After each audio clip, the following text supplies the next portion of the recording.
All right, so we completed Daniel chapter 8 last week, and we're going to talk about chapter 9. In the first year of Darius, the son of Ahasuerus, by descendants of Medes, who was made a king over the realm of the Chaldeans. In the first year of his reign, I, Daniel, perceived in the books the number of years that, according to the word of the Lord, to Jeremiah the prophet, must pass before the end of the desolation of Jerusalem, namely 70 years. Then I turned my face to the Lord God, seeking him by prayer and pleas for mercy, with fasting and sackcloth and ashes. I prayed to the Lord my God and made a confession, saying, O Lord, the great and awesome God who keeps covenant and steadfast love with those who love him and keep his commandments. We have sinned and done wrong and acted wickedly and rebelled, turning aside from your commandments and rules. We have not listened to your servant, the prophets, who spoke in your name to our kings, our princesses, and our fathers, and to all the people of the land. To you, O Lord, belong righteousness, but to us open shame, as at this day to the men of Judah, to the inhabitants of Jerusalem, and to all Israel, those who are near and those who are far away, in all the lands to which you have driven them, because of the treachery that they have committed against you. To us, Lord, belongs open shame, to our kings, to our princes, and to our fathers, because we have sinned against you. To the Lord our God belongs mercy and forgiveness. For we have rebelled against him and have not obeyed the voice of the Lord our God by walking in his laws, which he set before us by his servant the prophets. All Israel has transgressed your law and turned aside, refusing to obey your voice. And the curse and oath that are written in the law of Moses, the servant of God, have been poured out upon us because we have sinned against him. He has confirmed his words, which he spoke against us and against our rulers who ruled us, by bringing upon us a great calamity. For under the whole heavens there has not been done anything like what has been done against Jerusalem. As it is written in the law of Moses, all this calamity has come upon us, yet we have not entreated the favor of the Lord our God, turning from our iniquities and gaining insight by your youth. Therefore the Lord has kept ready the calamity and has brought it upon us. For the Lord our God is righteous in all the works that he has done, and we have not obeyed his voice. And now, O Lord our God, who brought your people out of the land of Egypt with the mighty hands and have made a name for yourself, as it this day we have sinned, we have done wickedly, O Lord, according to our all your righteousness acts.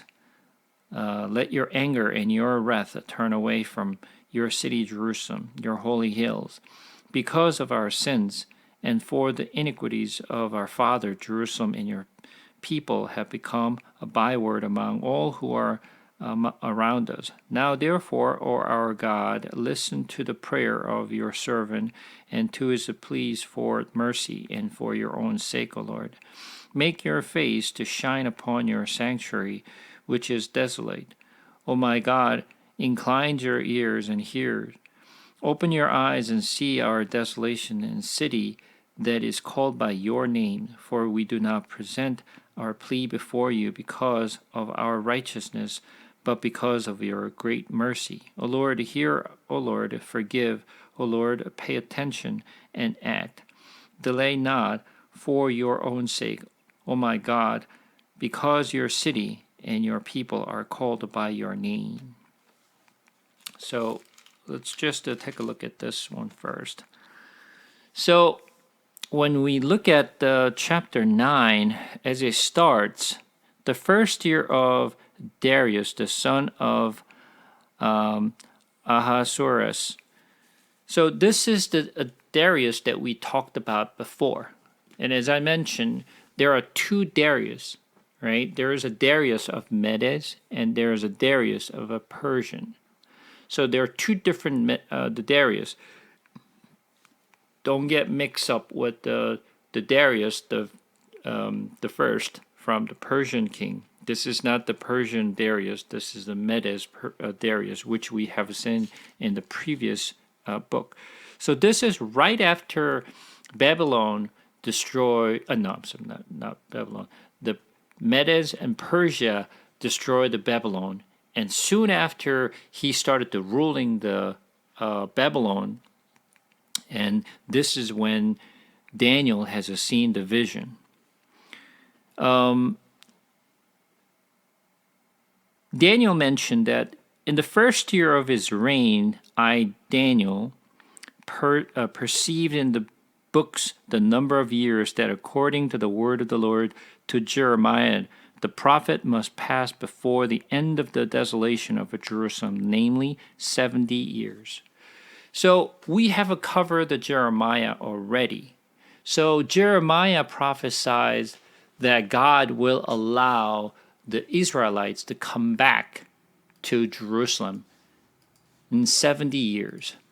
So let's just kind of go over, those years again. You probably forgot. So how did the 70 years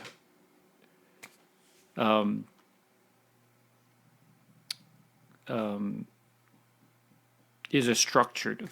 For example, Babylon, the Nebuchadnezzar invaded the Judah 3 times, and they actually took their peoples and brought them to Babylon.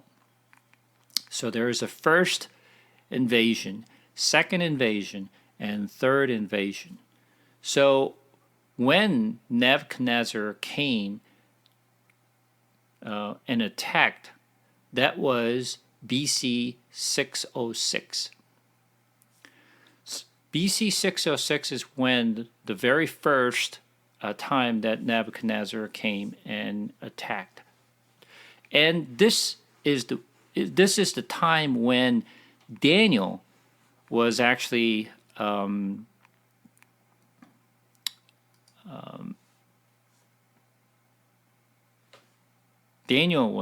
captured, and his friends were captured and brought to Babylon.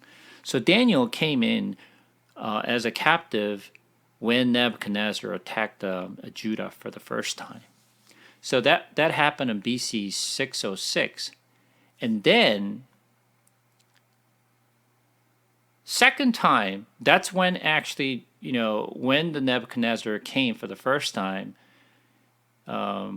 Jehoiakim was the king of the Judah at the time. And the second time Nebuchadnezzar came in and invaded to Judah, that was BC 597. BC 597, when Jehoiakim was ruling the Judah, and he came and brought people as well. And at the time, most likely, like people like Ezekiel was actually just captured and brought to Babylon. So the second invasion that occurred was BC 597, and a third time when Nebuchadnezzar came and attacked Jerusalem, that was when Zedekiah was ruling the Judah. And the third time when he came, he literally destroyed the God's temple and burned the entire city and literally just wiped out everything. And only the people who are just not worthy is left in the Jerusalem, and everyone else either be killed by famine or by sword, right? Or they're actually starved. So that most of the people died in the city, or they actually brought to Babylon. For all the wise and the worthy people was brought to Babylon. So that the third invasion occurred, which was the last invasions to Judah, that was BC 586. That was when the last time the Nebuchadnezzar came to Judah to destroy the city. So it occurred the three times in a consecutive, right? So there's a time difference between the first invasion and the second invasion and third invasion. As I mentioned, the first invasion occurred BC 606, and the last invasion was a 586. After they actually brought all the people to Babylon, and Nebuchadnezzar was just never came back to Jerusalem, other than they actually chased after the people to Egypt and killed all the people, right? And then, when Cyrus the Great from the Persia destroyed the Babylon, and he ordered the people to go back. So when you actually go back to Second Chronicle,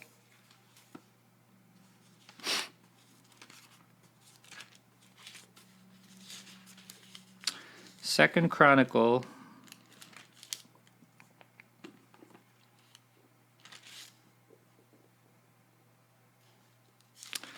take a look at chapter 36.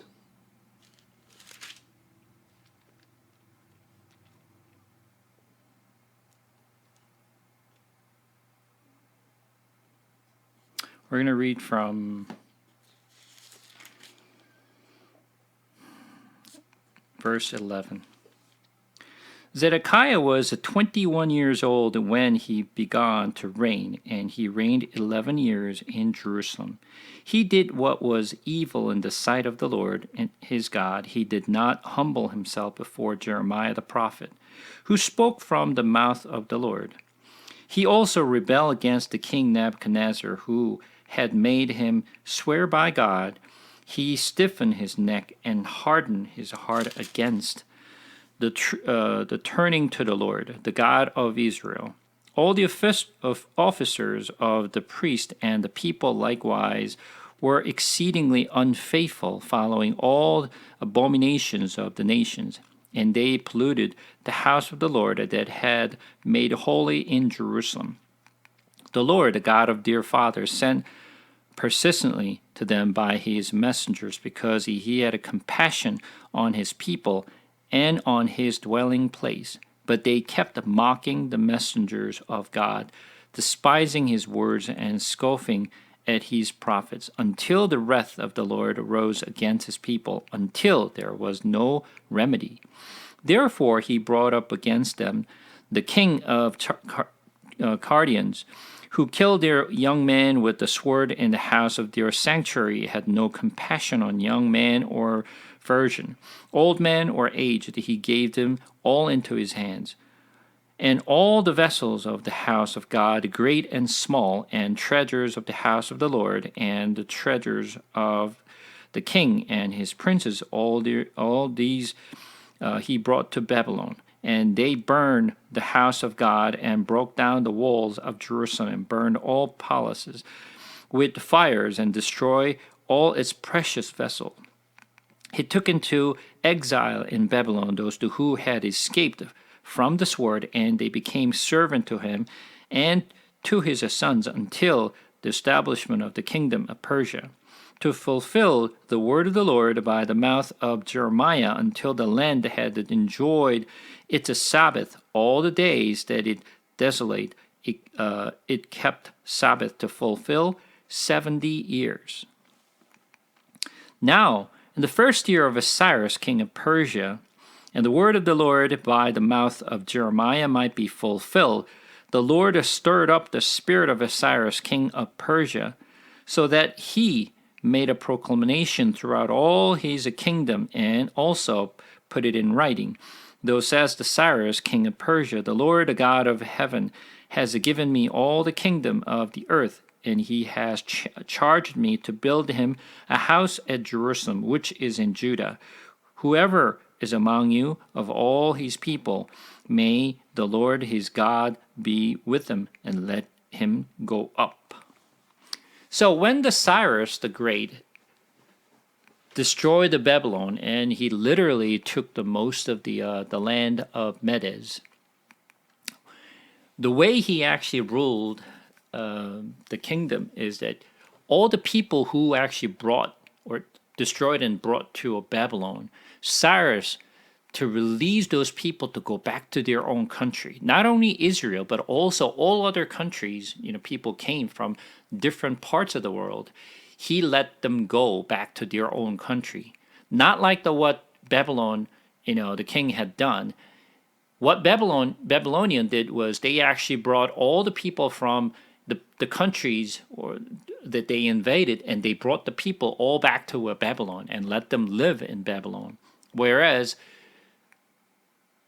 Cyrus did the opposite. He wanted the people to go back to their own country instead of staying in Babylon. So they just released them. So from their perspective, they lived there for a long, long time. Because people who moved from their own country back to Babylon, they spent their time, they actually had their families, their kids were born there, right? Like the people who actually immigrated here in America, right? Imagine that you actually came to America, you had your child, and your child has grown up in the countries, you learned the languages and cultures and all that good stuff. But after many, many years, now you're thinking about going back to your own country, right? That's kind of tough because, from the people, the first generation, it's possible because they know what it's like in their own country because they came from. But the, next generation and the generation after, your kids or their grandchild, they don't know what it's like.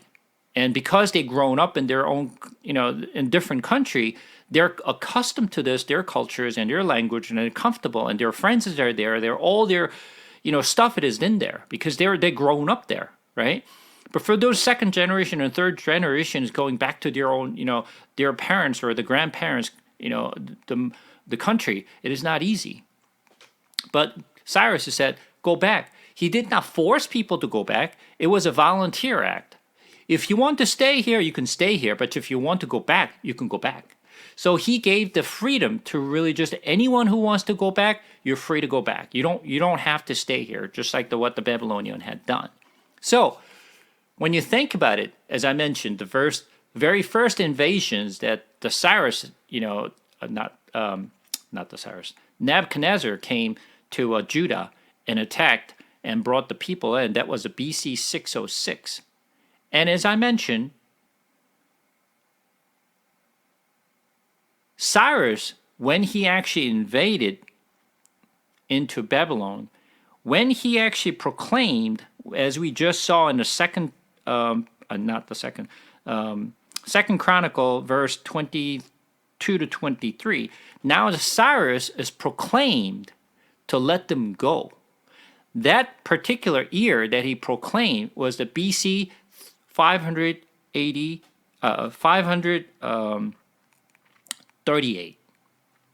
So 538 is when Cyrus made a proclamations to all the people to go back. After Cyrus made a proclamations that now you can go back. Now let's just move into the next book, which is Ezra. So let's read Ezra chapter 1. In the first year of Cyrus, the king of Persia, that the word of the Lord by the mouth of Jeremiah might be fulfilled, the Lord has stirred up the spirit of Cyrus, king of Persia, so that he made a proclamation throughout all his kingdom, and also put it in writing. Thus says Cyrus, king of Persia, the Lord, the God of heaven, has given me all the kingdom of the earth, and he has charged me to build him a house of Jerusalem, which is in Judah.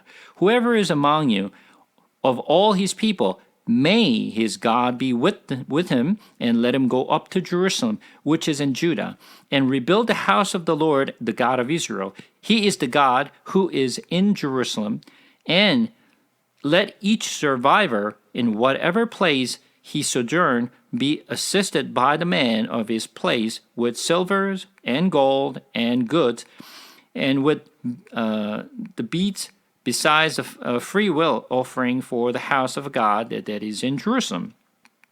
Then rose up the heads of the fathers' house of Judah and Benjamin, and the priests and the Levites, everyone whose spirit God had stirred to go up to rebuild the house of the Lord that is in Jerusalem. And all who were about them aided with the vessel of a silver, and with gold, with goods, with beasts, and with costly wares, besides all that was freely offered. Cyrus the king also brought out the vessels of the house of the Lord that Nebuchadnezzar had carried away from Jerusalem, and placed in the house of his gods. Cyrus, king of Persia, brought these out in the charge of the Mithridat, the treasurers, who counted them out to Sheshbazzar, the prince of Judah, and this was the number of them: 30 basin of gold, 1,000 basin of silver, and 29 censers, and 30 bowls of gold, and 410 bowls of silver, and 1,000 other vessels. All the vessels of gold and of a silver were 5,400. All this did Sheshbazzar bring up when the exile were brought up from the Babylonians to Jerusalem. So what happened here is, after Cyrus the king, which is exactly when you read Ezra, the very beginning of the Ezra chapter 1, and the last part of the Second Chronicle, exactly matching, almost like copied from the last part of the Second Chronicle and copied over to Ezra. This is why many of the people believed that this Second Chronicle was written by Ezra. That's why many of the people believe that, because it's almost the same thing, because he just literally copied it, right? So when Cyrus the king of Persia made a proclamation, obviously all the Israelites had to prepare to move from where they are in Babylon to Jerusalem. So it's not like just because the Cyrus made a proclamations and next day you move. Right, you have to just because you already have a dwelling in Babylon, so you have to just to take care, and then you have to sell, and you have to just to prepare to go back to Jerusalem. So what happened is, it took almost 2 years for Israelites to prepare for them to go back to Jerusalem from the time when Cyrus made that proclamation. So by the time when Israelites really came back to Jerusalem and arrived, it took 2 years. So when people came back to Jerusalem again, that was a BC 536. When Cyrus made a proclamation, that was a 538, and it took 2 years for them to prepare it and come back to Jerusalem. It was the 536. So now think about it. When was the first invasion occurred by the Nebuchadnezzar? 606. BC 606. By the time the Israelites came back to Jerusalem, what year was that? BC 536. BC 536. So what's the difference between 606 to 536?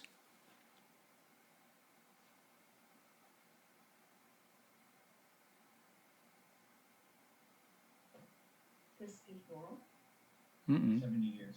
70 years. Right? 606 to 536. That's 70 years. Right? So that's exactly the 70 years that Jeremiah mentioned. Many people get confused because the people think when the Jerusalem was destroyed, when the God's temple was destroyed, which was BC 586, right? And then when the Israelites came back to Jerusalem, that was a 536. So when you actually look at the number of years, a 586 to 536, how many years?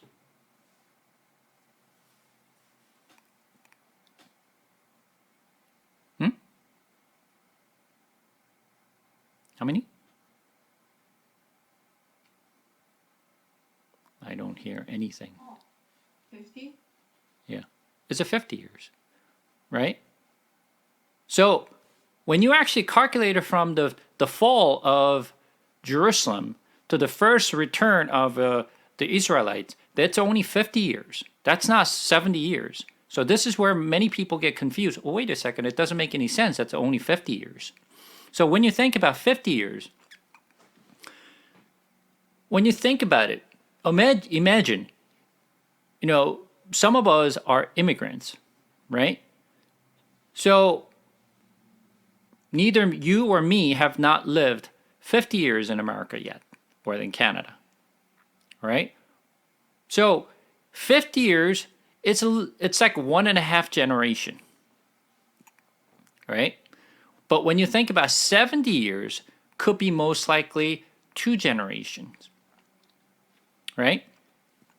So now, what Jeremiah said, 70 years is what really just accounted from the time from the first invasion occurred and when Daniel and his friends were really brought to Babylon, and the time when the Israelite finally came back to Jerusalem. That's the 70 years. But at the same time, now, when you think about last time when they actually came,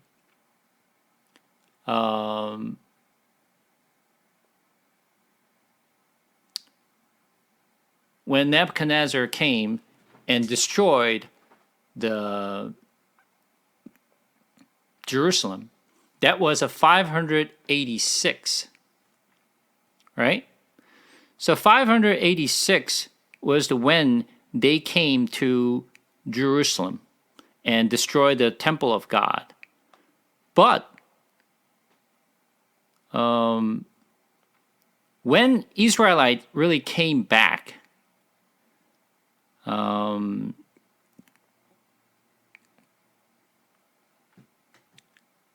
they came back to Jerusalem, but they did not build their temple right away.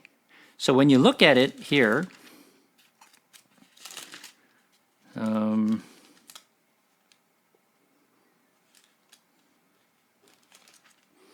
so when you turn to Ezra chapter 3,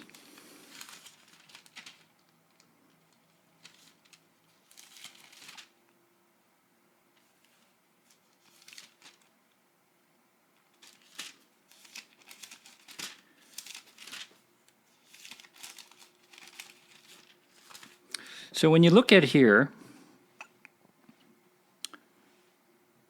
we're going to read from verse 1. When the 7th month came, and the children of Israel were in the towns, the people gathered as one man to Jerusalem. Then arose Joshua, the son of Jozadak, with his fellow priest, and Zerubbabel, the son of Shealtiel, with his kinsmen. They built the altar of the God of Israel to offer burnt offering on it, as it is written in the law of Moses, the man of God.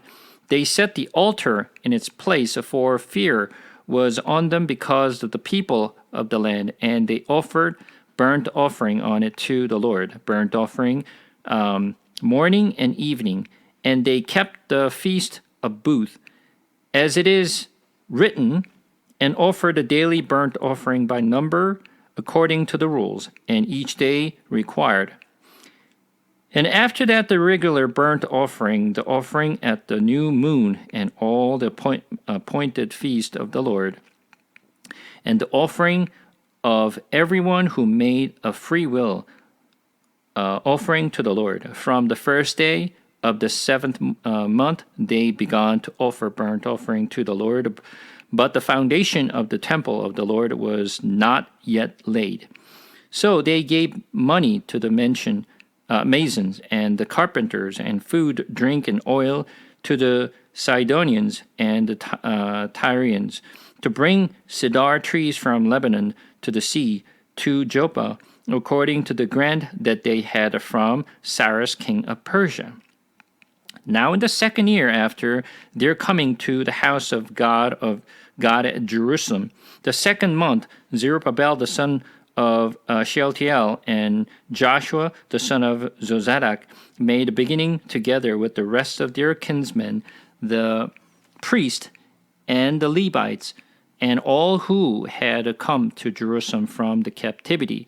They appointed the Levites from the 20 years old and upward to supervise the work of the house of the Lord, and Joshua with the sons and his brothers, and Kadmiel and his sons, the son of Judah, together supervised the workmen in the house of the God, among with the sons of Hanadad and the Levites and their sons and brothers.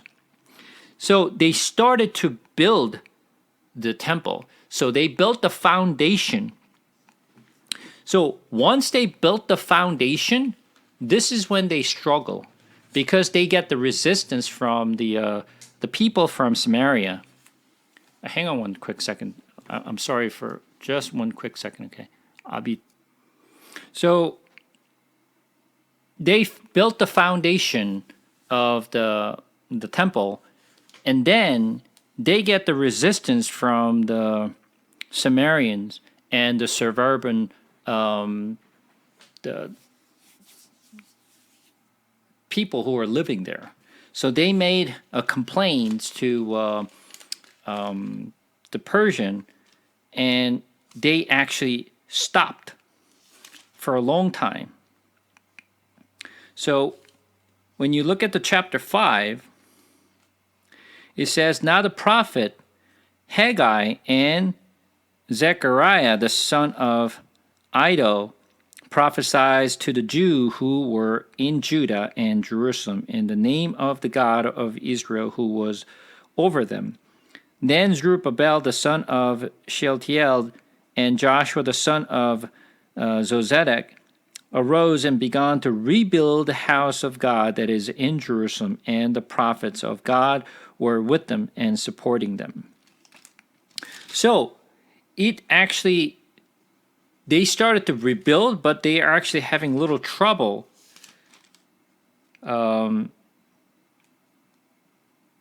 So it took a little bit of time for them to really settle in. So I'm not going to go too much, but later on, when they actually built the temple finally, and when you actually go to Haggai for 1 second, when you go to Haggai,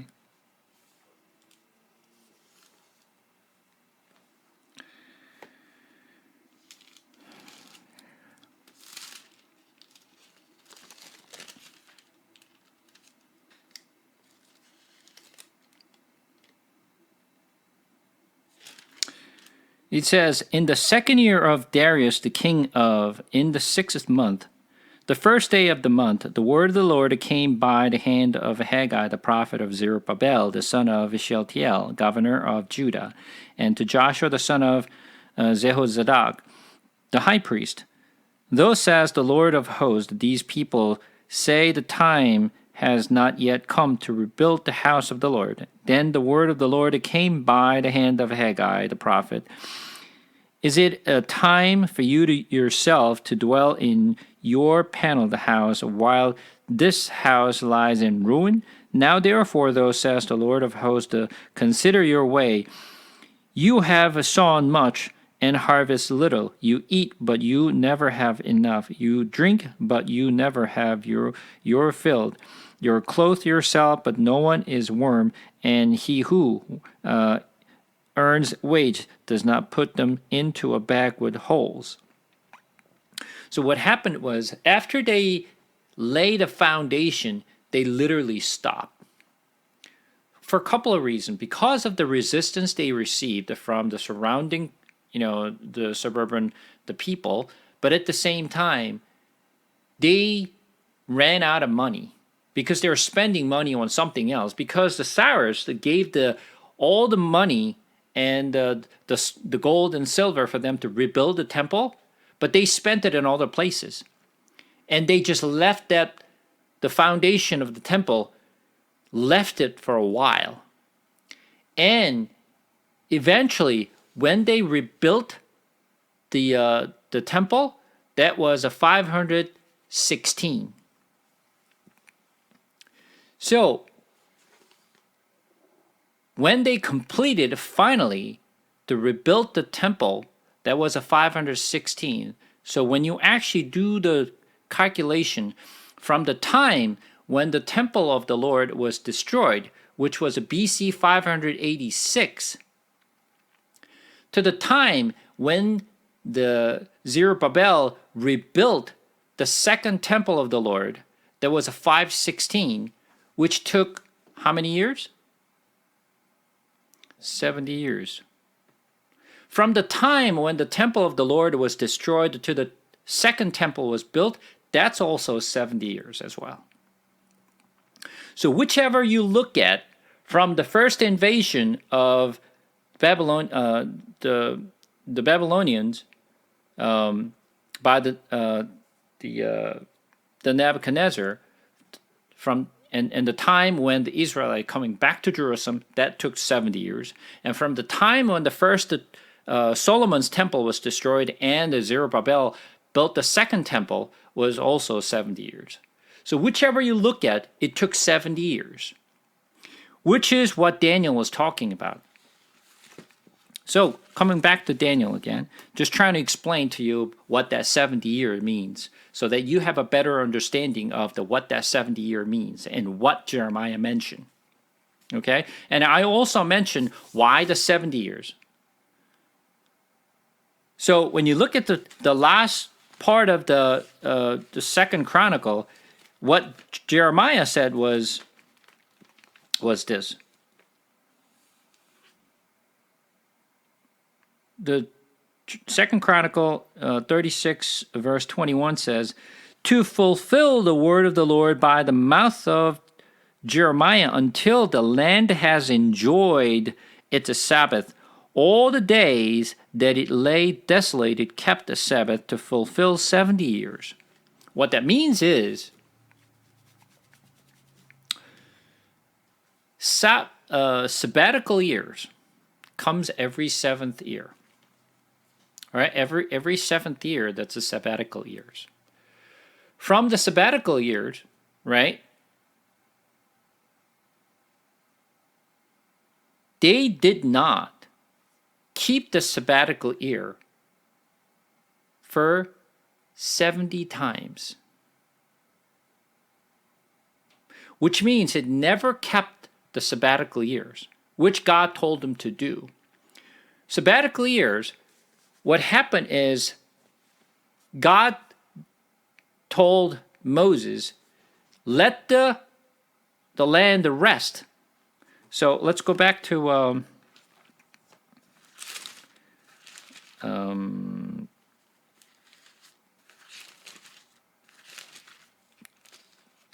Leviticus for a moment. Leviticus chapter 25. Leviticus chapter 25. The Lord spoke to Moses on Mount Sinai, saying, speak to the people of Israel and say to them, when you come into the land that I give you, the land shall keep a Sabbath to the Lord. For 6 years you shall sow your field, and for 6 years you shall prune your vineyard and gather in its fruits. But the 7th year there shall be a Sabbath of solemn rest for the land, a Sabbath to the Lord. You shall not sow your field or prune your vineyard. You shall not reap what grows of itself in your harvest, or gather the grapes of your undressed vine. It shall be a year of a solemn, the rest for the land. The Sabbath of the land shall provide a food for you, for yourself, and for your male and female slave, for your hired worker and sojourner who lives with you, and for the cattle and for the wild animals and are in your land. All its yield shall be for food. So what God told Moses, keep the Sabbath year every 7th year. On the 7th year, you should not harvest anything. You should not plant anything. You should not harvest anything. You should let the animals to rest. You should let the servants and sojourners to rest on the 7th year. Do not work, but I will provide. I promise you I will provide. But imagine believing what God said that God will provide. You need to have a faith that God will provide. But what they did was, I cannot trust the Lord. So they continue to work on the sabbatical year. So they did not keep the sabbatical years. How long? 70 sabbatical year had passed. They did not rest. So if they did not keep the 70 sabbatical years, how many years is that? 490 years. During that 490 years, they never kept the sabbatical years because they didn't trust the Lord that God will provide. So what God said is, okay, you did not rest for 70 sabbatical years. I'm going to move you out of the land, and I'm going to force the land to rest for 70 years. The sabbatical years you did not keep. So I'm going to keep it for 70 years out of your own land and move you out there. So God rested the land for 70 years. That's where the 70 years came from. Now you understand what the 70 year means, how long, when, so you get the idea. Now coming back to Daniel again. Now,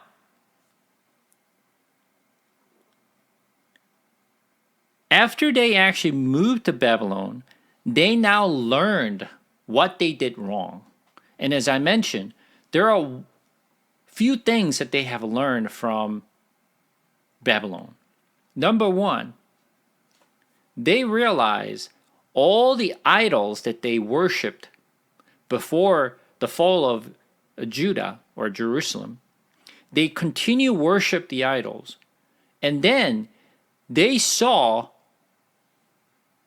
a vision, and also they saw the statue that Nebuchadnezzar had built and realized that that idol is nothing more than a just idol. It is not a god. So from the time when they came back from Babylon, they stopped worshiping idol. Until the time when Zedekiah was ruling, they continued to worship the idol, but they stopped worshiping the idols. From the Jewish history, you no longer hear Israelites worshiping idols since then. It's gone. So they learned the lesson that, whatever God or idol that we worship in the past and our ancestor worship is just nothing more than just a statue. It is not God. You can't compare it against our God. They learned a hard lesson. And the second thing that they had learned was that, the reason we are the chosen people, we are the God's people, but why the God's people has been persecuted by the pagan, like Assyrians, like Babylonians, like Persians. Why our people, the chosen people, God's chosen people, struggle and they actually been, attacked by all this pagan? We realize it because we did not keep the God's law. That's why we were punished by the Lord. So they learned what they had done wrong after the fall of Jerusalem. So now, when you look at verse 3 and on, then I turned my face to the Lord God, seeking him by prayer and plea for mercy with fasting and sackcloth and ashes. I prayed to the Lord my God and made confession, saying, O Lord, the great and awesome God who keeps a covenant and steadfast love with those who love him and keep his commitment. We have sinned and done wrong and acted wickedly and rebelled, turning aside from your commitments and rules. So now they learned what they had done wrong. Even though God sent many, many prophets and kept telling them, this is what you're doing wrong, and just turning away from your wickedness and return to me, God said endlessly, but they would not listen to what God had to say. They just kept going whatever they want. They kept, doing what they're doing, not seeking the Lord, not keeping the God's law, just to continue worshiping the idols, as they wish, and they got punished. And they now learned a lesson. Oh, we have done wrong. Now you understand how the Pharisees started to thinking how important it is for the Israelites to keep the law. And this is why you hear in the New Testaments and Pharisees and Sadducees and the scribers and all these people are just kept talking about, you need to keep the Sabbath. You need to keep the God's law. You need to do this and do that. The reason, because they learned the hard lessons, why they were actually just kept persecuted by the pagans and being brought to a different country as captives. Because, even though we're the God's people, if we don't keep the God's law, this is what happened. God will punish us and we will be destroyed. So every one of you, listen to what God has to say and keep the law. The law is critically important, not only for ourselves, but to our country, it is important. So if you don't keep the law, and if you don't keep the God's the statute, then we will stone you, because you are the one who's going to destroy our country and our people. This is why the Pharisee was so persistent to keeping the law from their youth, because they want to be pure. They want to just to keep the God's law to be just in a safe side. Now you understand the historical fact of why this, the Pharisees were just consistently teaching people to keep the God's law. This is where it started. So they now realize, we have done wrong. But when the persecution did not happen, they did not learn the lesson. So they stiffened their neck and they hardened their heart, and they just kept doing what they're doing until God struck them down. And this is one of the most common mistakes that we make. When God allows us to have things, when we just don't listen to God's teaching. And we just keep going and doing what we want to do. And that's the problem we have. And when God strikes us down, then we realize, oh Lord, I'm sorry, I have done wrong. And then we started to just I'm just going to do it this way. I'm just going to do it this way. This is all man and making this mistake. Israelites did that for years after years. And when you look at the Bible and their historical fact, that they just kept doing over and over and over. They never learned a lesson. And even until today, we're doing the exactly same mistake that Israelites made. So this is why it is important for us to learn the lesson from the Bible and say, even when I have power, when God allows us to have the authority, this is when we need to really humble, not when things were taken away from us. The difference between the King Saul versus the King David. When King Saul became a king, he kept God's law at the very beginning, but he became proud and he just did what he wanted, not listening to the God's word, and eventually he was destroyed. But on the other hand, when King David became a king, not only he was humble, but also even after he became a king, he humbled as well. But once he was proud of himself and did what he wanted to do, right? He made a mistake, of course, but he repented for his mistake. And even after that incident, he kept quiet and he humbled himself until the death, right? So that was the difference between the King Saul versus the King David. We have to humble even after God allow us to have things, not when things were taken away from us. We have to listen to God's teaching. So now, Daniel was confessing, and he was putting the sackcloth and put ashes on his head, repenting, and is teaching his people. And continue on from verse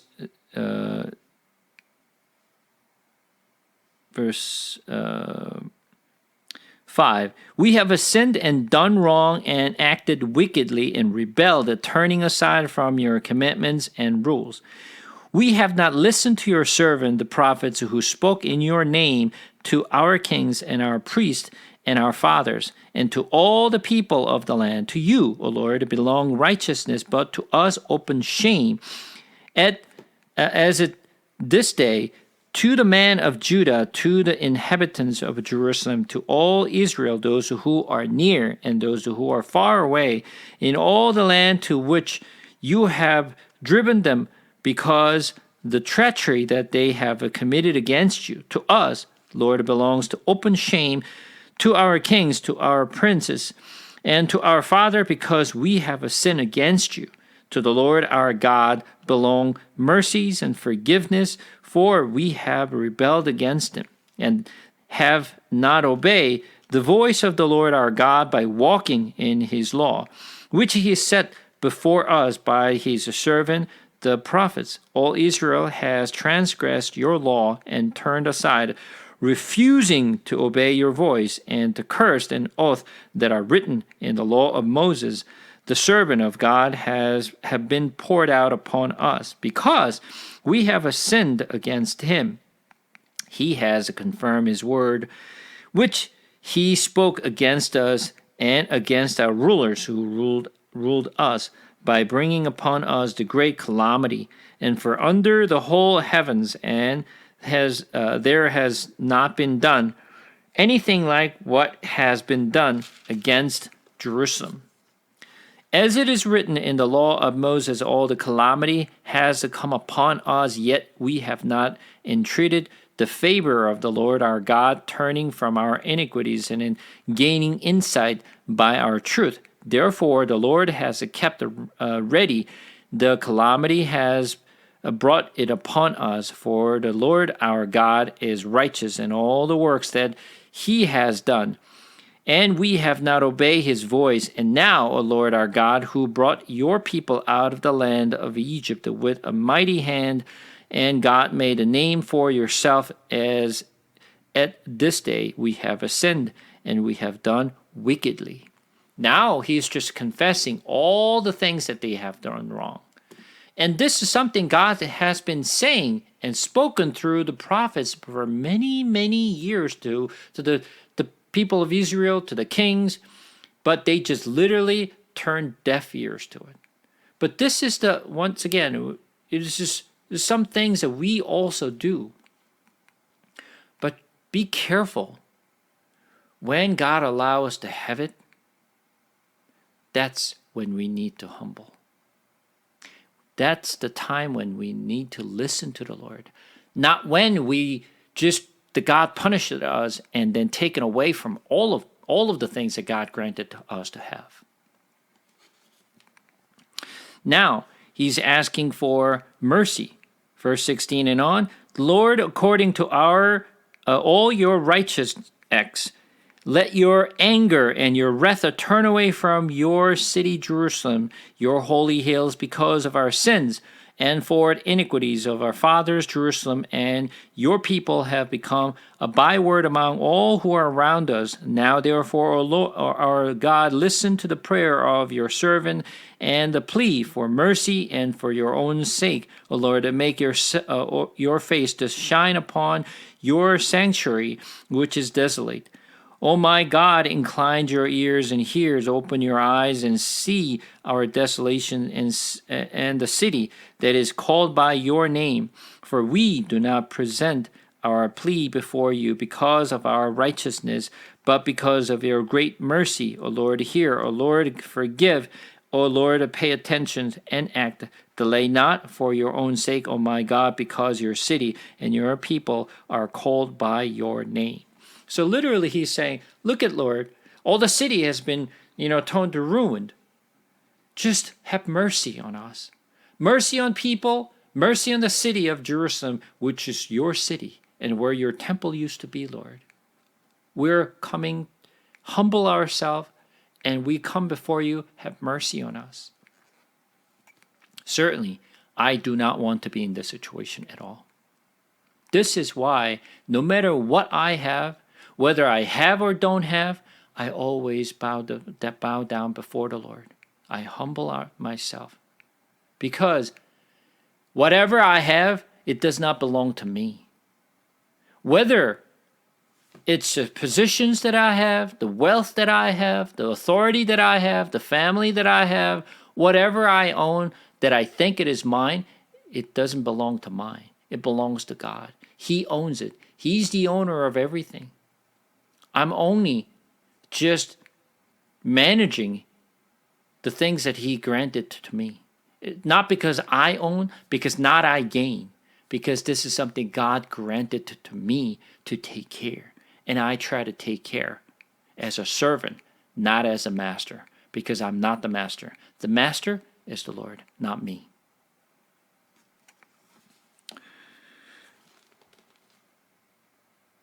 Verse 20. While I was speaking and praying, confessing my sins and the sin of my people, Israel, and presenting my plea before the Lord my God for the holy hill of my God. While I was speaking in prayer, the man Gabriel, when I had seen in the vision at the first, came to me in sweetly flight at the time of the evening sacrifice. He made me understand, speaking with me and saying, O Daniel, I have now come out to give you insight and understanding. At the beginning of your plea for mercy, a word went out, and I have come to tell it to you, for you are greatly loved. Therefore, consider the word and understand the vision. Now, listen to what Daniel is praying. Is Daniel praying for his own wealth? Is he praying for his own prosperity? What is he really praying for? Is he seeking for better position? What is he really looking for in his prayer? When you look at his prayer, he's praying for confessing my sins and sin of my people Israel. So not only confessing his own sin, but also he's actually intercede with his own country's people's sin. He's not seeking for his wealth. He's not seeking for authority. He's not seeking for blessing for anything. But he was confessing for his sins and of his people's sins. When he was praying, Gabriel, which is the angel who came to him, and in saying, I came to you to give you the understanding. And then, verse 24, 70 weeks are decreed about your people and your holy city to finish the transgressions, to put an end to sin, and to atone for iniquity, to bring in everlasting righteousness, to seal both vision and prophet, and to anoint a most holy place. Know therefore and understand that from going out of the word to restore and build Jerusalem to the coming of an anointed one, a prince, there shall be 70 weeks, then for 62 weeks it shall be built again with square and moat. But in a troubled time, and after the 62 weeks, an anointed one shall be cut off and shall have nothing, and the people of the prince who is to come shall destroy the city and sanctuary. Its end shall come with the flood, and to the end there shall be war. Desolations are decreed, and he shall make a strong covenant with many for 1 week, and for half of the week he shall put an end to sacrifice and offering, and on the wing of abomination shall come one who makes desolate, until the decree and is poured out on the desolator. So, now, Gabriel, the angel, came to Daniel to really give him understanding of the vision. And now, when you look at the verse 22, says, at the beginning of your plea for mercy, a word went out, and I have come to tell it to you, for you are greatly loved. Therefore, consider the word and understanding the vision. So when he was confessing his own sins and his own people's sins, what is Gabriel saying? When the word came out from you, and I rushed to come to tell you, you are greatly loved. You are greatly loved. So did God actually love Daniel? Yes, the Lord did. Why? He humbled himself and he confessed his own sins.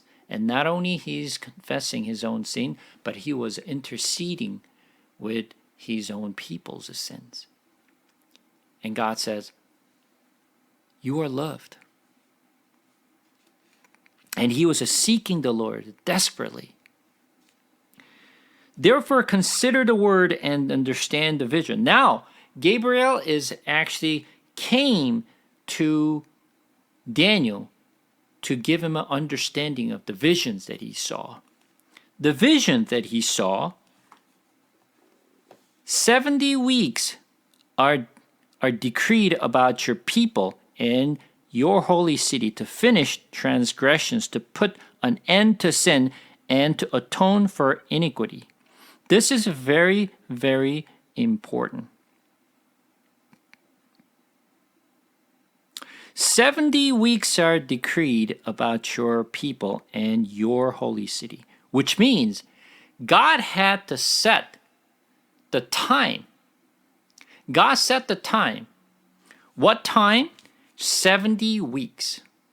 So this is very, very important. 70 weeks, which means this is the timeline God has set. 70 weeks is decreed about your people and your holy city to finish the transgression. So he's going to really end the transgression, to put an end to sin. So it's no more sins. He's just ending the sin. Okay? And to atone for iniquities, to bring in everlasting righteousness, to seal both vision and prophet, and to anoint a most holy place. So it's eternal righteousness, everlasting righteousness will reveal. What was sealed will be revealed. Okay? Now, verse 25 says, know therefore and understand that from the going out of the word to restore and build Jerusalem to the coming of an anointed one, a prince, there shall be 7 weeks. Now,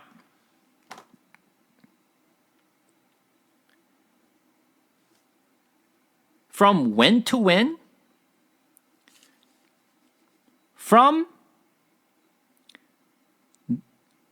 from the going out of the word to restore and build Jerusalem to the coming of an anointed one. So when is this? When is the word to restore and rebuild Jerusalem?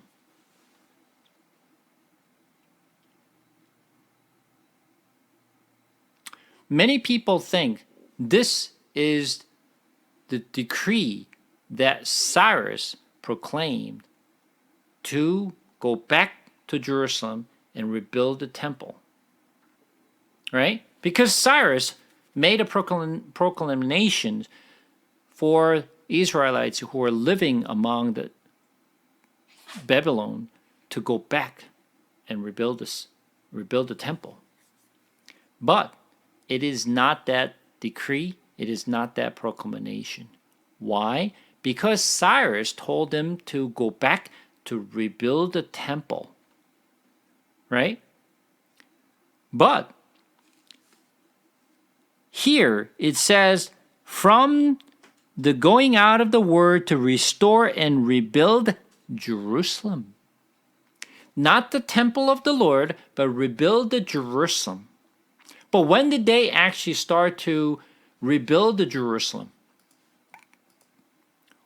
Who received that decrees? And who said what? Once again, they came back, the Israelites came back from Babylon. They built the foundation of the temple first. But it took some time for them to rebuild the temple, right? So therefore, after they rebuilt the temple, and people, at first, they're worshiping the Lord, but they start to deteriorate their faith. And what happened was, their city walls been destroyed. And Nehemiah came back and restored the city walls.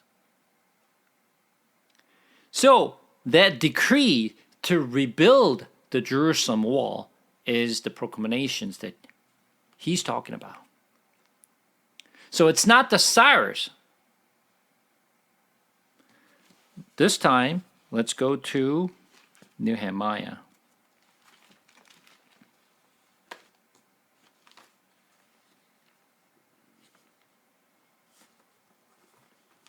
Nehemiah. Chapter 1. The words of Nehemiah, the son of Hakkalia.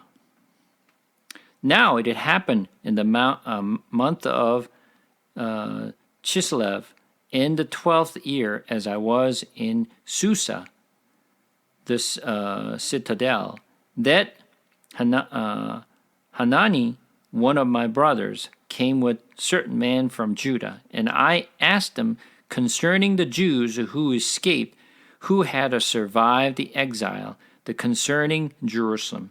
And they said to me, the remnant there in the province who had survived the exile is in great trouble and shame. The wall of Jerusalem is broken down, and its gates are destroyed by fire. As soon as I heard these words, I sat down and wept and moaned for days. And I continued fasting, praying before the God of heaven, and I said, O Lord, the God of heaven, the great and awesome God who keeps covenant and steadfast love with those who love him and keep his commandments. Let your ear be attentive and your eyes open to hear the prayer of your servant, that I now pray before you day and night for the people of Israel, your servant, confessing the sins of people of Israel, which we have sinned against you. Even I and my father's house have sinned. We have acted very corruptly against you, and have not kept the commandments, the statutes, and the rules that you commanded your servant Moses. Remember word that you commanded your servant Moses, saying, if you are unfaithful, I will scatter you among the people. But if you return to me and keep my commandments and do them, though your outcasts are in uttermost part of heaven, from there I will gather them and bring them to the place that I have chosen to make my name dwell there. They are your servant and your people, whom you have redeemed by your great power and by your strong hand. O Lord, let your ear be attentive to the prayer of your servant and to the prayer of your servant who brought to fear your name, and give success to your servant today, and grant them mercy in the sight of this man. Now I was a cupbearer to the king. In the month of Nisan, in the 20th year of King Artaxerxes, when wine was before him, I took up the wine and gave it to the king. Now I had not been sad in his presence. And the king said to me, why is your face sad, seeing you are not sick? This is nothing but sadness of the heart. Then I was very much afraid. And I said to the king, let the king live forever. Why should not my face be sad when the city, the place of my father's graves, lies in ruin, and its gates have been destroyed by fire? Then the king said to me, what are you requesting? So I prayed to the God of heaven. And I said to the king, if it pleases king, if your servant has found favor in your sight, that you sent me to Judah, to the city of my father's grave, that I may rebuild it. And the king said to me, the queen sitting beside him, how long will you be gone, and when will you return? So it pleases the king to send me when I had given him a time. And I said to the king, if it pleases the king, let letter be given me to the governor of the province beyond and river, that they may let me pass through until I come to Judah. And a letter of Asaph, the keeper of the king's forest, and he may give me timber to make beams for the gates of the fortress of the temple, and for the walls of the city, and for the house that I shall occupy. And the king granted me what I asked, for the good hand of my God was upon me. Now, what happened is, after the Cyrus ordered the people to go back to Jerusalem to rebuild the temple, and after came back, they started to build the temple. And I told you before, it took some time for them to rebuild the temple. And after they rebuild the city, and because of the fighting over other surrounding, the people, and they literally invaded into the city, and they took down the walls, and the gate was destroyed by fire. When Nehemiah heard this news, he's in Persia. So just keep that in mind. This is why I said not everyone returned back to Jerusalem. Some people remained in Babylon under the rulings of Persian. Now Nehemiah is in Susa, which is the city where the Persian king lived, right? So Nehemiah was a cupbearer. And I don't know if you know how important the cupbearer is at the time. Remember, in the ancient day, there's so many assassination of the kings that occurred, right? And they either killed them by the sword, or they actually just put the poison either in their drinks or the foods to kill them, right? So the cupbearer is very important, because not anyone could be just a cupbearer, because someone could put the poison to really just kill the kings, because they always drink, right? So the cupbearer is someone the king really trusts that they can really protect, because the cupbearer does not really filter out anything, then king gets killed. If they just drink anything that cupbearers give, then literally they get killed. So most of the kings, not only times of the Persian kings, but also the previous, and all other the ancient countries, the cupbearers has to be one of those really close and trustworthy person that the king can trust, because literally he's the one who tasted all the drinks before they give it to the king, because literally they're the one who guards those, right? If someone puts the poison, literally the cupbearer will get killed before kings. If the cupbearer get killed, well, he knows, well, that the wine will never get passed over to the king.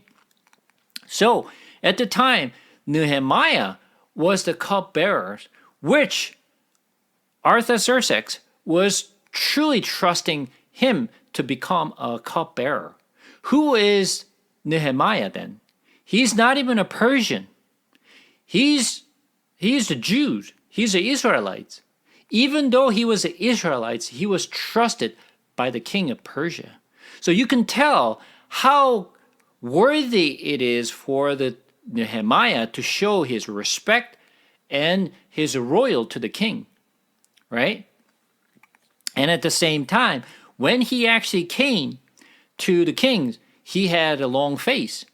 And when he saw the Nehemiah looked sad on his face. So, what's wrong with you? Are you sick? What's happening? Nehemiah, what he did was, he's talking to the king. He said he was afraid. But when he was talking to the king, what did he do? When you actually look at the verse 4, what did he do? When the king asked him, "Why is your face sad, seeing you are not sick? This is nothing but sadness of the heart." So king asked Nehemiah. So Nehemiah, as the cupbearer, need to answer the king the question he asked.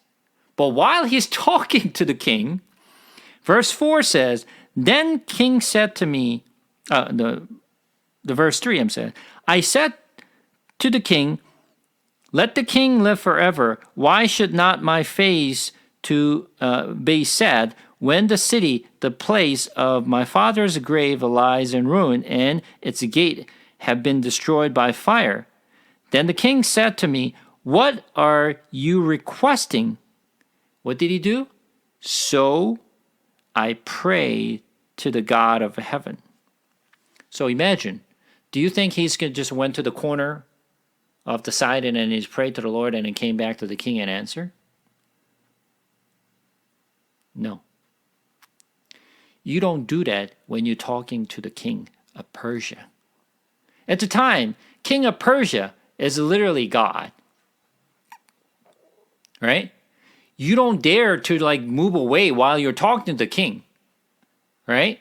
You are talking in front of the king. You're not going away anywhere. No mention that he just went away somewhere and he prayed and came back and spoke to the king. He literally, while he was talking to the king, he prayed. That means he didn't even close his eyes to pray. He was literally, his eyes open, but he's praying to the Lord in a matter of a seconds. It's not long he prayed. He's just literally prayed. As he was talking to the king, he prayed to the Lord and he answered. And he answers, and he said, when the king asked, "What are you requesting?" And if it pleases the king, and if your servant has found favor in your sight, that you sent me to Judah, to the city of my father's grave, that I may rebuild it. Rebuild the city walls and gates. Well, he has the gut to speak up to the king, and he said, "King, grant me to go back to my, country and rebuild the city." Who is Nehemiah? He's the cupbearer.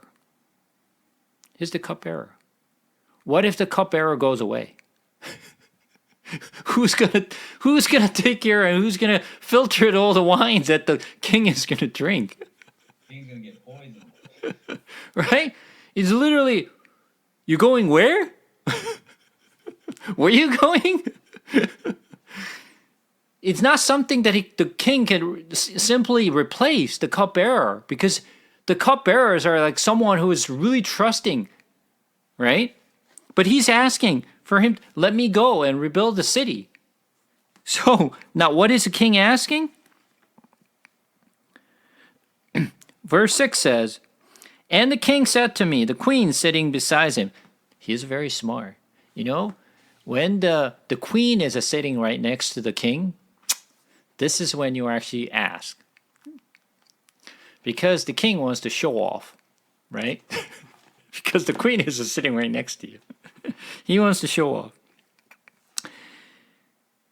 How long will you be gone? And when will you return? So his interest is, how long will you be gone? Because he's concerned. You say you're going where? Oh, okay. How long will you be gone and come back? Do you know how long he's been gone?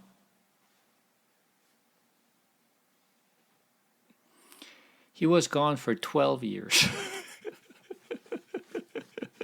Nehemiah was gone for 12 years.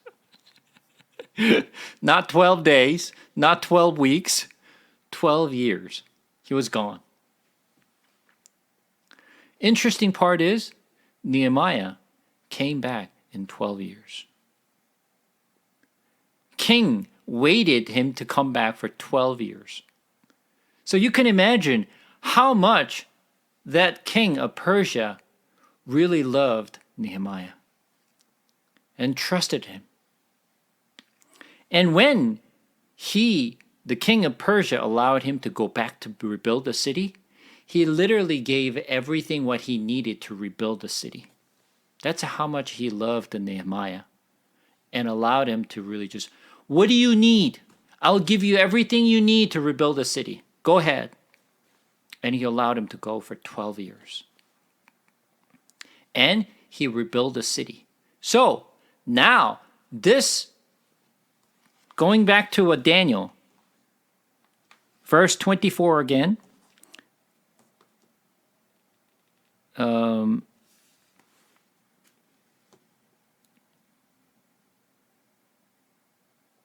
No, actually, verse 25, I'm sorry. Know therefore that understand that from the going out of the word to restore and build Jerusalem to the coming of anointed one, a prince, there shall be 7 weeks. So, from the time Artaxerxes allowed Nehemiah to go back to rebuild the Jerusalem city, this is the word he's talking about in the vision. From that time till when? To the coming of an anointed one, a prince, there shall be 7 weeks. Which means, for 7 weeks, 7 weeks means what? 7 weeks. How many days in a week?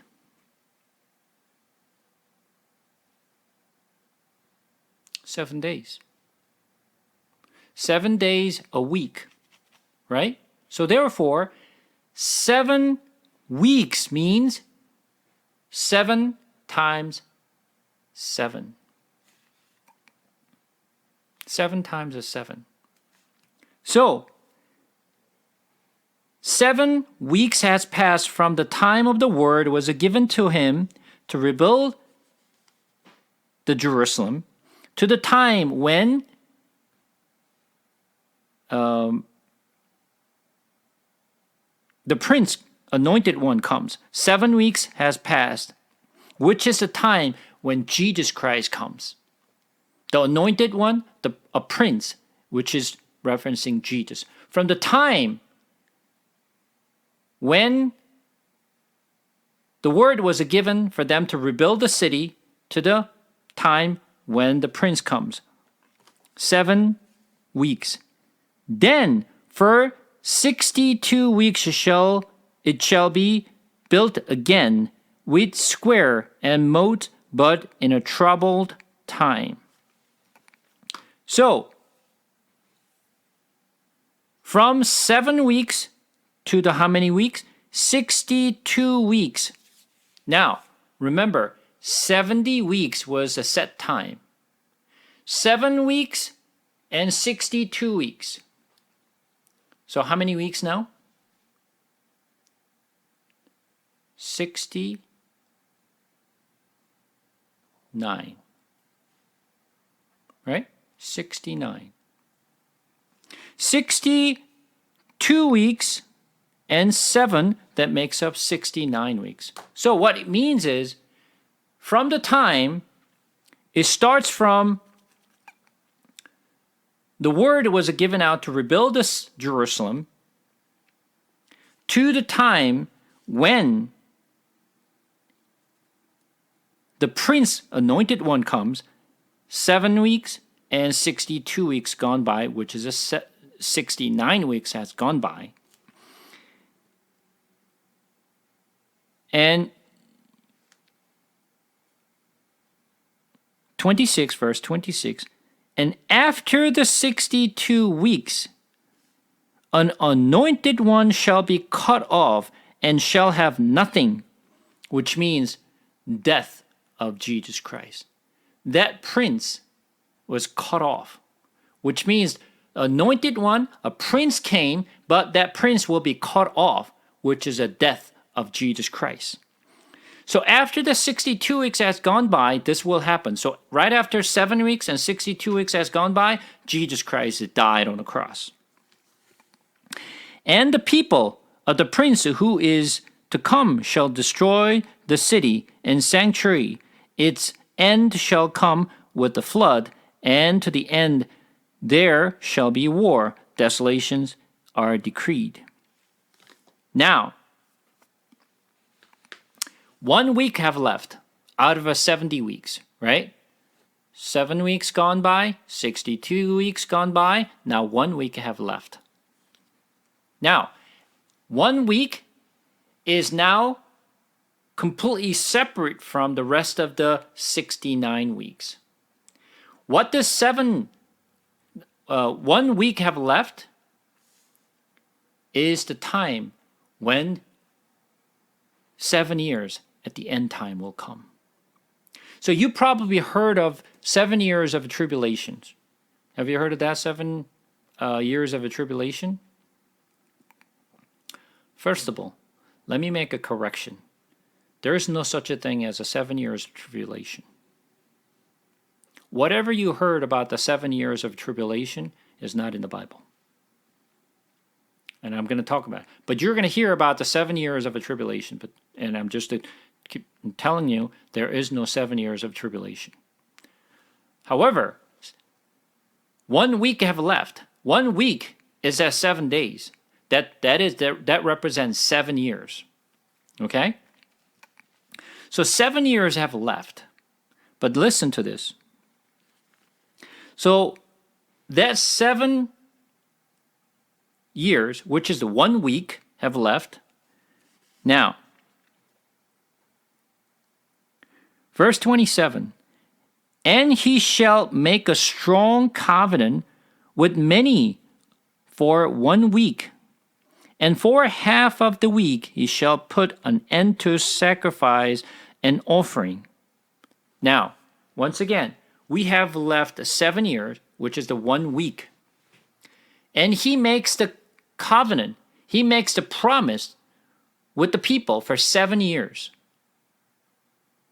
But then, what he does is, after he made a strong covenant with many for 1 week, which is 7 days, and for half of the week, what is the half of the 7?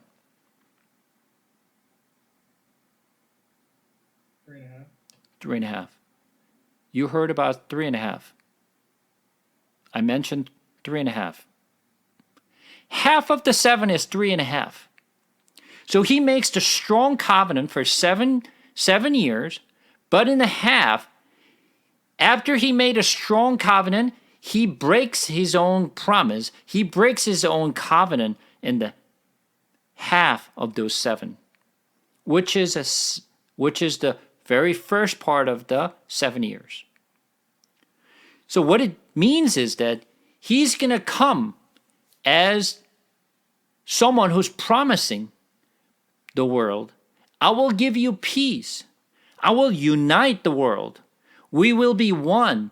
He's the one who's giving everything we've been waiting for. So he's going to come and speak to us like a sheep and lamb. No, he's going to come to appear to us as a sheep or lamb, but he speaks like dragon. He is the Antichrist. He's the Antichrist. He's going to break the covenant in the middle of the years, and then he's going to reveal himself. Imagine, when the con man comes, does he come to you nicely or does he come to you threatening you? When con man comes to you, they're going to come and give you a sweet word, right? They're going to come to you like lamb and sheep so that you can trust him. But behind him is a wolf. He's just putting on a mask of a lamb, but behind that mask, he's the wolf. He's going to try to just eat you up. And Antichrist is exactly that. For the 3.5 years, he literally hid his own identity. He hid himself as if he's going to come as a savior. Just like the Jesus Christ came as a savior, he's going to just to show to the most of people, trust me, I am the one who's going to solve all this problem. He's promising the world. But after 3.5 years gone by, he's going to reveal his teeth. He's going to bring his own identity, that he is the Antichrist. And after that 3.5 years gone by, and listen to this. And for half of the week he shall put an end to sacrifice and offering. And on the wing of abomination shall come one who makes desolate until the decree end is poured out on the desolation. So what happened is, abominations will stand in the temple of the Lord because he's the Antichrist. And after he revealed, he stops all the offering. No more offerings. And then this is where the persecution starts to the church. For the tribulations, the persecutions happens during that latter part of the 3.5 years. Not the first part. First part, he's hiding his claw. He's hiding his own identity. He's promising the world. He's as if he's going to really just be the nicest guy. He's the one who's promising the world that we're going to unite it ourselves. We're going to be one. We're going to be rich. We're going to be doing this and that. And he's going to come in peace. But once he identified himself and reveals his own identity, for the rest of the 3.5 years, that's when the real persecution starts to the church. So, tribulation is really 3.5 years, not 7 years. Because even though it's a 7 years term, because 1 week left, 3.5 years, he's not doing that. And the persecution did not start for the first 3.5 years. But the latter part of the 3.5 years, that's where the persecution starts. So, once the persecution ends for 3.5 years, that's when his term ends. That's when Antichrist finish his work and will be destroyed. Not only Antichrist, but also the false prophets and all the betrayed church will be destroyed with the Antichrist. So this vision that he's talking about is end time, which we have not seen yet. So the 7 weeks and the 62 weeks had gone by, already passed. That's already done. When Jesus Christ died, that happened right after that. The 69 weeks has gone by. So once again, Gabriel says the set time is a 70 weeks. And 69 weeks has already gone by. And we're living in between right now. Between the 69 weeks and the last 1 week have left. We're living in between that time. And 1 week, which is the 7 years have left, has not come to us yet. That will happen at the end time.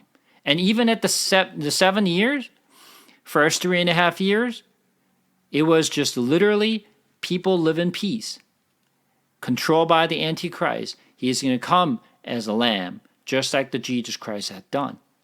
But after 3.5 years, he's going to show his claw, and that's when he's going to literally try to destroy the church. And that's when the tribulation starts. So this Daniel chapter 9 shows exactly what will happen at the end time, which line up with chapter 11 and 12 of Revelation, which I kind of covered last week, right? Chapter 11 and chapter 12 covers the revelations of Antichrist as well as the false prophet appears to them and how they're going to do things. So, at least I want you to understand what will happen at the end time and how this is related to the Revelations and also 2 Thessalonians. So let's just take a look at the 2 Thessalonians for a second. 2 Thessalonians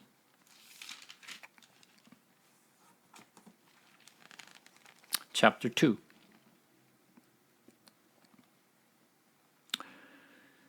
Now, concerning the coming of our Lord Jesus Christ and our being gathered together to him, we ask you, brothers, and not to be quickly shaken in mind or alarmed either by a spirit or a spoken word or the letter seeming to be from us, to the effect that the day of the Lord has come. So,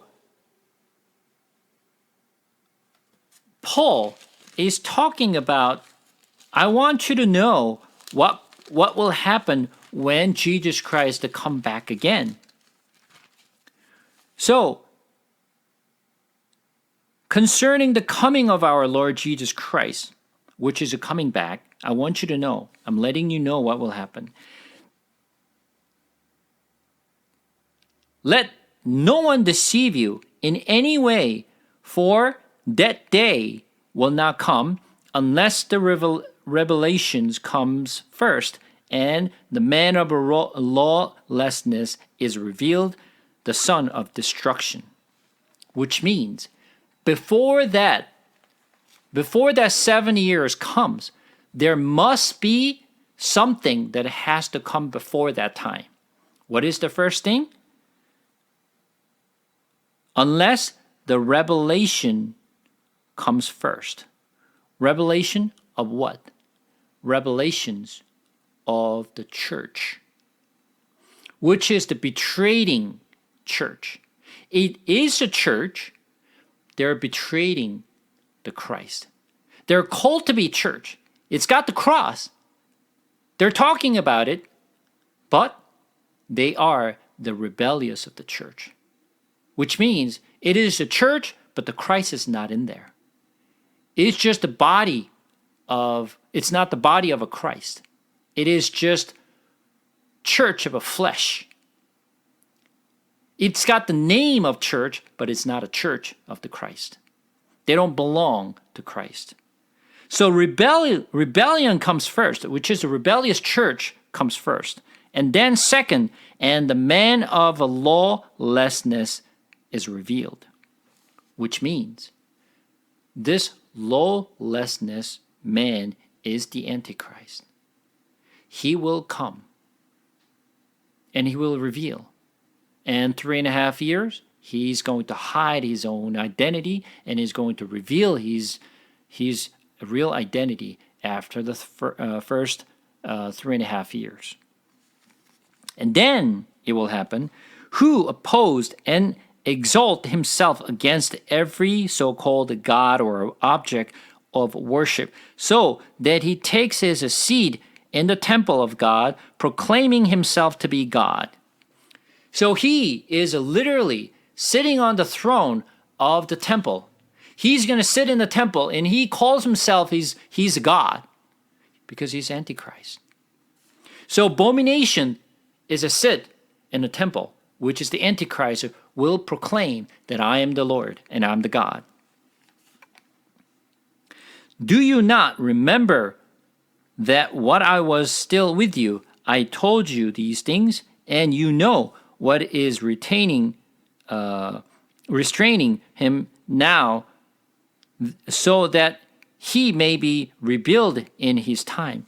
So, as I mentioned, he's hiding his own identity.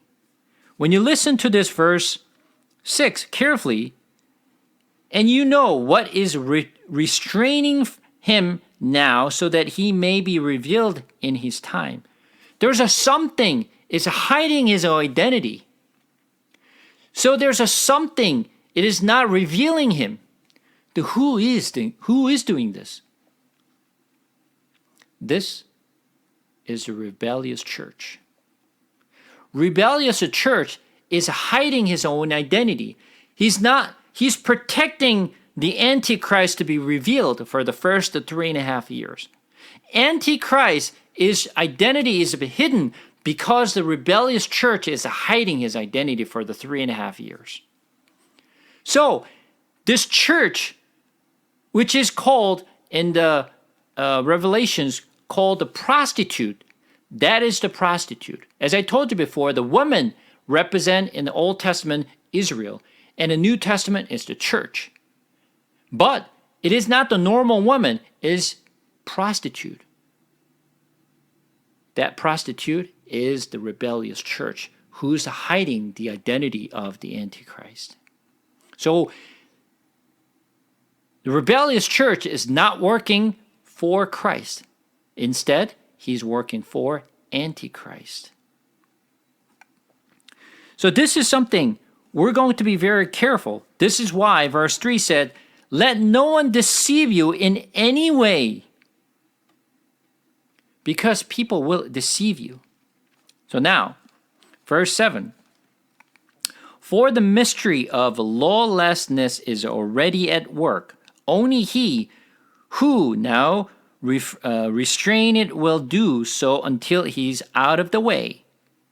And then the lawless one will be revealed, whom the Lord Jesus will kill with the breath of his mouth and bring the nostril by the appearance of his coming. The coming of the lawless one is by the activity of Satan with all power and false signs and the wonders, and with all wicked deceptions for those who are perishing, because they refuse to love the truth and so be saved. Therefore, God sends them a strong delusion so that they may believe what is false, in order that all may be condemned who did not believe the truth, but had pleasing in unrighteousness. So the people, instead of trusting and believing the truth that God has given to us, they are deceived, they delusioned, they believe whatever they want to believe, instead of believing what is the truth. Why this is happening? Because it's very simple. They don't know the truth. They don't know the words. And I will tell you this. How many of the people in the church really knows the Bible? Not people who have read the Bible a few times. How many people really understands the Bible? Not many. Not many. They claim themselves as Christians. They claim themselves as someone who is a believer. But they never encountered Jesus Christ. They never really believed in Jesus Christ, never received the Holy Spirit. They do not have understanding from the Holy Spirit, but they have the knowledge that people is giving. And they want to believe what they want to believe. They interpret the Bible the way they want to know or want to believe. So their interpretation is incorrect, but that's how they want to interpret the Bible, because they don't know the truth. They're the one who will be deceived. They will be delusionized, and they believe whatever they want to believe. So therefore, they are drifting away from the truth because they believe what they want to believe. They have the Bible, but they don't know the Bible. They know who Jesus is, but they really don't know who Jesus is. They think they know, but they don't. And those at the church are the church who will betray the Christ because they follow what they want to follow instead of following what is written, instead of following the truth. This deceptional church will be many, many among us. It's not just one. It's not just two. There are many. As much as the church is like a sand and the shore.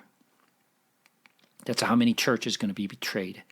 That's how many church will follow the Antichrist because they believe what they want to believe rather than knowing and believing what is written. So, therefore, end time, many people will be deceived because they don't know the truth. They're just going to follow what people tell you to do because they simply don't know the truth. Once again, if you don't know the truth, you will be shifted either left or right because you don't know what is the middle ground. What is the truth? If you know the truth, you will stick to the truth. But if you don't know the truth, you'll be either go left or to the right. And most of the people don't know the truth, so they're either going to go to the left or the right.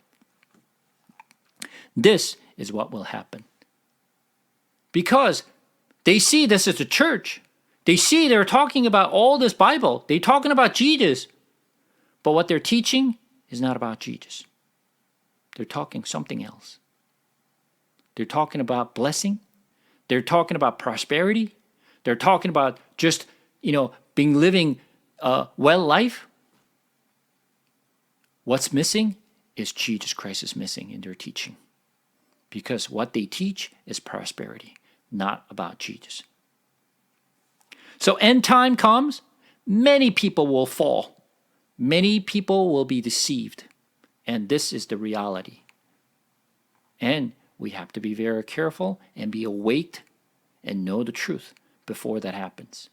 This is why we come together and read the words and understand the word that has already been told. What if, we may say, oh, it's so foolish that it is all revealed in the Bible. Yeah, it is all revealed in the Bible, but people don't see it. They do not see the truth because they don't read, or they don't understand, or they don't want to know the truth. Therefore, even if it is written, they still don't believe, they still don't follow, because they simply don't know. I do not want to fall into that trap at all. That's why I seek the truth from the Bible. Not what I hear, not what I want to believe, but what is written. And you're all in the same situation. I hope that all of you to learn the truth and follow the real truth. All right, let me just finish up to this point.